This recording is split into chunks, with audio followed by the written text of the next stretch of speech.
नमस्कार मित्रों, चलिए आज रिव्यू करते हैं फिल्म हर हर महादेव का। यह फिल्म मैंने मराठी में देखी और मुझे पूरी तरह समझ में आई। दरअसल इस फिल्म को समझने के लिए किसी भी भाषा की आवश्यकता नहीं है। इस फिल्म में भाव ही महत्वपूर्ण है जो आपको पूरे समय अपने में डुबोए रखते हैं। यह फिल्म भाषा और क्षेत्र की सीमाओं को पार करके संपूर्ण जनमानस की फिल्म बन गई है। यह फिल्म आप नहीं देख पाते तो आप एक बहुत ही सुंदर अनुभव से वंचित रह जाएंगे। कुछ वर्ष पूर्व मैंने एक नाटक देखा था, जाड़ता राजा। उसकी भव्यता, उसके भावों ने समस्त दर्शकों को विस्मय विमुग्ध कर दिया था। किंतु ये फिल्म तो आपको वहीं ले जाती है जहां पर ये घटना घट रही है। ऐसा लगता है जैसे किसी टाइम मशीन में बैठकर हम उसी कालखंड में पहुंच गए हैं और ये सब हमारी आंखों के सम्मुख घट रहा है और हम स्वयं इसका एक हिस्सा हैं। मुझे लगता है इस वर्ष का आरंभ जितनी सुंदर फिल्म से हुआ था, इसका अंत भी उतनी ही शानदार फिल्म से हो रहा है। इस फिल्म को बनाया है जी स्टूडियोज ने और इस फिल्म का बेहद शानदार निर्देशन किया है श्री अभिजीत देशपांडे जी ने। और सबसे महत्वपूर्ण, फिल्म का नरेशन किया है माननीय श्री राज ठाकरे जी ने और इतनी गहन गंभीर आवाज में उन्होंने ये नरेशन किया है कि ये आपके अंदर रोमांच उत्पन्न कर देगा। इस फिल्म के मुख्य कलाकार हैं श्री सुबोध भावे जी, श्री शरद केलकर जी, हार्दिक जोशी जी, अमृता जी, सयाली जी, मिलिंद शिंदे जी और अनेकों कलाकार जिन्होंने आपको अपने अभिनय से मंत्रमुग्ध करने में कोई कसर बाकी नहीं रखी है। ये फिल्म आधारित है एक सत्य युद्ध कथा पर, जिसमें घटनाक्रम इस प्रकार से होता है कि छत्रपति महाराज शिवाजी राजे अफजल खान को पराजित करके बीजापुरी सल्तनत से पनाला का दुर्ग जीत लेते हैं और दुर्ग में गुड़ी पड़वा के पर्व पर पहुंचते हैं। उसी समय बीजापुरी सल्तनत सिद्दी जौहर के नेतृत्व में एक बड़ी सेना पनाला भेज करके और वहां पर घेरा डलवा देती है। दुर्ग से बाहर निकलने का कोई मार्ग नहीं था। ये घेरा लगभग 6 मास पड़ा रहा और दुर्ग में खाने पीने की कमी होने लगी। महाराजा बरसात के महीने की प्रतीक्षा कर रहे थे, जिससे वह भारी वर्षा से अनजान उन विदेशी आक्रांताओं को उसी समय रण में मात दे सके।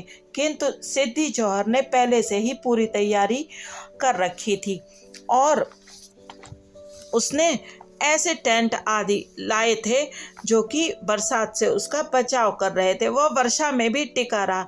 तब आषाढ़ी पूर्णिमा की रात्रि में महाराजा ने किले से बाहर निकलने की रणनीति बनाई और इसके लिए सिद्दी जौहर को उलझाकर थोड़ा सा समय खरीदने के लिए महाराजा से मिलती जुलती कद काठी के एक व्यक्ति शिवा काशिद को उनका रूप धरकर समझौते के लिए सिद्दी जौहर के पास भेज दिया जाता है, जिससे राजे वहां से निकलकर सुरक्षित विशालगढ़ के दुर्ग तक पहुंच सके। रास्ता एक ही था, जो एक सकरा दर्रा जैसा था, जो कोल्हापुर के पास एक स्थान है जिसे घोड़खिंड कहते थे। श्री बाजी प्रभु देशपांडे अपने मात्र 300 वीर मराठा सैनिकों के साथ उसके मुहाने पर खड़े हो गए और उन्होंने 12,000 बीजापुरी सैनिकों का रास्ता रोक दिया। भीषण संग्राम हुआ। बाजी प्रभु ने दोनों हाथों में 15-15 किलो की तलवार लेकर युद्ध किया और एक एक वीर मराठा सैनिक ने वीर गति प्राप्त की और महाराज शिवाजी राजे सुरक्षित विशालगढ़ दुर्ग पहुंच गए और वहां पर 5 तोपें दागकर उन्होंने इस बात की सूचना अपने वीर मराठा सैनिकों और श्री बाजी प्रभु देशपांडे तक पहुंचा दी कि मैं सुरक्षित आ गया। तब श्री बाजी प्रभु देशपांडे ने अपने प्राण त्यागे। ये युद्ध का आधा घंटा आपको वीर मराठों के अद्भुत अनुपम साहस, शौर्य और देश पर मर मिटने की भावना से परिचित कराएगा और कहीं न कहीं आपको गर्व होगा कि आप उसी धरती पर श्वास ले रहे हैं जहां कभी ऐसे वीर साहसी योद्धाओं और देवतुल्य महाराज छत्रपति शिवाजी राजे ने अपने चरण रखे थे। कोल्हापुर के पास पन्हाला के उस स्थान को महाराजा ने बाद में पावन खंड का नाम उन वीर सैनिकों और श्री बाजी प्रभु देश पांडे की स्मृति और सम्मान में दे दिया। पन्हाला के दुर्ग में श्री बाजी प्रभु देश पांडे की एक विशाल प्रतिमा आज भी स्थापित है। यह कथा बाजी प्रभु देश पांडे जी और उनके वीर साथियों की तो है ही, साथ में शिवा कासिद की भी है, जिसने अपने राजे पर अपने प्राण न्यौछावर कर दिए। यह कथा उन अबला नारियों की और छोटी छोटी बच्चियों की है जिनका अपराध सिर्फ इतना था कि उन्हें ईश्वर ने स्त्री शरीर दे दिया था। वो असहाय निर्बल स्त्रियां जिनका कोई मूल्य नहीं था, वे तो बस स्त्री थी, भोग का साधन मात्र। मैं आज तक नहीं समझ पाती कि पुरुषों की महत्वाकांक्षा, पुरुषों की घृणा, बैर, आपसी वैमनस्य, युद्ध की लालसा, स्वयं को दूसरे से श्रेष्ठ सिद्ध करने की इच्छा, जमीन प्राप्त करने की इच्छा, इन सब में अत्याचार सर्वप्रथम स्त्रियों पर ही क्यों होता है? क्यों आज भी अभद्र भाषा का प्रयोग स्त्रियों के लिए होता है? किंतु क्या आपको ज्ञात है कि संस्कृत और हिंदी भाषा में स्त्रियों के लिए कोई अभद्र अपमानजनक शब्द तक नहीं है। ये जो कुछ आप सुनते हैं वो बाद में आए विदेशी अपने साथ लेकर आए, क्योंकि वो स्त्री को केवल भोग्या मानते थे। किंतु क्या स्त्री मात्र एक शरीर है? उसमें मन, आत्मा और मस्तिष्क नहीं है? क्यों स्त्री ही समस्त घृणा व्यक्त करने का माध्यम बन जाती है? इस प्रश्न का उत्तर भी इसी फिल्म में बड़ी खूबसूरती के साथ दिलवाया गया है बीजापुर की बेगम के द्वारा, जो इस फिल्म में आक्रांताओं की मानसिकता को व्यक्त करता है। यह कथा है एक ऐसी महान माता की जिन्होंने जन्म दिया एक ऐसे सिंह पुरुष को, एक ऐसे सिंह पुत्र को जिन्होंने सैकड़ों वर्षों से अत्याचार सहती निस्सहाय, निर्बल, दीनहीन जनता के मन में अपने धर्म और आस्था के प्रति विश्वास का एक नन्हा सा दीपक प्रज्वलित कर दिया और उनमें विरोध के लिए सिर उठाने का साहस और अपने स्वराज्य के प्रति एक अग्नि, एक ज्वाला जगा दी। उन महान महिला ने अपने पुत्र को शिक्षा दी कि हर स्त्री बस केवल एक माता है और उसे उसी दृष्टि से हर पुरुष को देखना चाहिए। यहाँ मैं ये कहना चाहती हूँ कि जो बच्चे, जो पुरुष महिला का अपमान करते हैं, धिक्कार उनकी माताओं पर है जिन्होंने अपने पुत्र को इतने नीचे संस्कार दिए कि वो दूसरी महिला को स्त्री मात्र भोग का साधन समझता है। ये गाथा मृत्यु की और क्षण क्षण बढ़ती एक पत्नी की भी है जो अपने पति को स्वराज्य स्थापन के लिए भेजते समय अपने कष्ट को छिपाकर मुस्कुराती है। और ये गाथा है एक छत्रपति महाराजा की, जिन्हें अपनी प्रेयसी, अपनी पत्नी को पल पल मृत्यु की ओर बढ़ते देखकर भी उसे छोड़कर स्वराज्य स्थापना की यात्रा पर चल देना ही उचित लगता है। उनके अपने भाव, अपने दुख, अपने सुख कुछ नहीं है तो बस उनका लक्ष्य, स्वराज्य का लक्ष्य, और कुछ शेष नहीं। सत्य है तो बस स्वराज्य। धन्य है हम जो इसी धरा पर हमने जन्म लिया, जहाँ पर कभी राजे ने भी जन्म लिया था। फिल्म प्रारंभ होती है श्री बाजी प्रभु देश पांडे के आगमन से, जो एक उपकार से बंधे हैं और ना चाहते हुए भी अत्याचार के साथ हैं। बलात्कारियों को अपने मन से ना चाहने पर भी सुरक्षा देने को विवश हैं। वो कैसे मिलते हैं छत्रपति महाराज शिवाजी राजे से? जब वो प्रथम बार राजे से मिलते हैं, वो दृश्य बेहद सुंदर बन पड़ा है। जब दोनों के युद्ध में प्रभु भगवान श्री शिव शंकर का पहले जलधार, फिर पुष्प और फिर दीप प्रज्वलन द्वारा अभिषेक हो जाता है।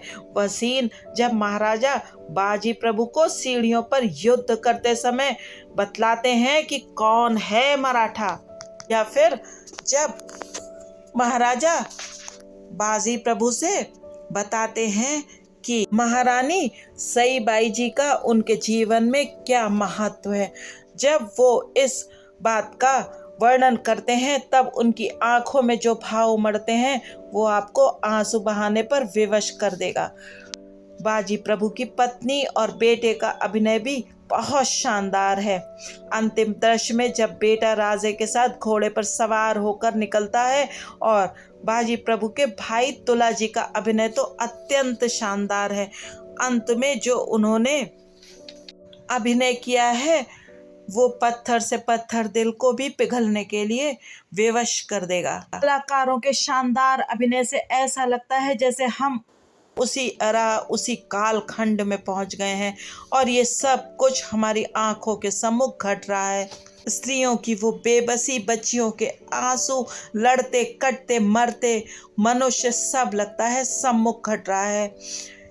यह फिल्म नहीं, एक गाथा है और इस गाथा को आपको जरूर सुनना चाहिए। फिल्म का बैकग्राउंड स्कोर वाहरे शिवा गाया है श्री सिड श्री राम जी ने, जिन्होंने फिल्म पुष्पा का श्रीवल्ली गीत भी गाया था। ये बहुत सुंदर फिल्म है और इसमें श्री सुबोध भावे जी ने और श्री शरद केलकर जी ने जो शानदार अभिनय किया है उसकी जितनी प्रशंसा की जाए कम है। जब आप महाराज छत्रपति शिवाजी राजे का अभिनय करते हैं तब आपके चेहरे पर वो गंभीरता, वो धैर्य, वो साहस और वो सहानुभूति की भावना और उसी समय वो कठोरता की भावना होनी चाहिए जो कि बहुत अच्छे से प्रदर्शित की है श्री सुबोध भावे जी ने। और शरद केलकर जी ने बाजी प्रभु देशपांडे के रूप में जो अभिनय किया है उसका जितना वर्णन किया जाए वो कम है। फिल्म के अंतिम आधे घंटे में युद्ध के दृश्य में उन्होंने शानदार अभिनय किया है। सभी महिला चरित्रों ने भी बहुत उत्तम अभिनय किया है। फिल्म का दृश्यांकन, पटकथा, चित्रांकन सब कुछ उत्तम दर्जे का है। कुछ दृश्य तो अविस्मरणीय बन गए हैं।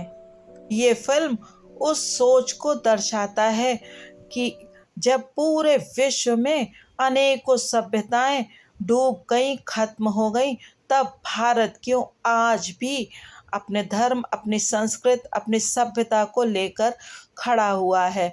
क्योंकि यहाँ पर प्रत्येक व्यक्ति अपने अस्तित्व की लड़ाई लड़ता है, अपने सम्मान की लड़ाई लड़ता है और उसमें वो पीछे नहीं हटता जब तक उसकी अंतिम श्वास तक रहती है। जैसे श्री बाजी प्रभु देशपांडे जी। अवश्य देखिए, इतिहास को जीवंत करती ये फिल्म में माता जीजाबाई के रोल में निशिगंधा वाड जी ने भी बहुत उत्तम अभिनय किया है।